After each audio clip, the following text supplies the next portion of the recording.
In today's video, I'm going to teach you how to change the favicon in Framer. A favicon is that tiny icon you see in your browser tab next to the page title. It might be small, but it plays a big role in how professional and recognizable your site looks. In this walkthrough, I'll show you exactly where to find the favicon settings in Framer and how to upload your own icon. First, open Framer in your browser and head over to the main dashboard where all your projects are listed.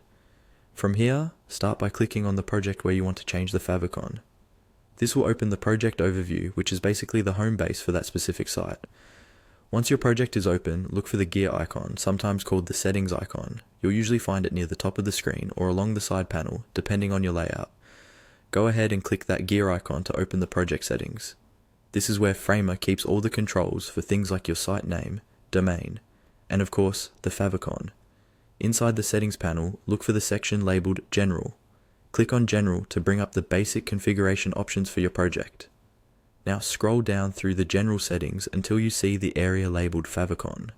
This section is dedicated specifically to that small icon shown in browser tabs and bookmarks. Before you upload, it's a good idea to make sure your favicon file is ready. Favicons are usually square images, and formats like PNG, JPG, or ICO are commonly supported.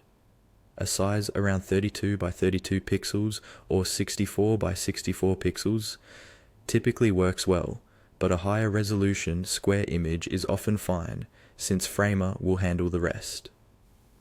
When you're ready, find the upload button in the favicon section and click it. This will open a file picker window on your computer. Navigate to the folder where your favicon image is saved, select the file you want to use, and confirm the upload. After the upload finishes, Framer will show a preview of your new favicon in the settings panel.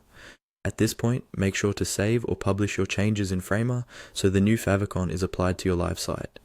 Then open your site in a new browser tab and check the tab icon to confirm that your new favicon is displaying correctly. If you do not see it right away, try refreshing the page or clearing your browser cache.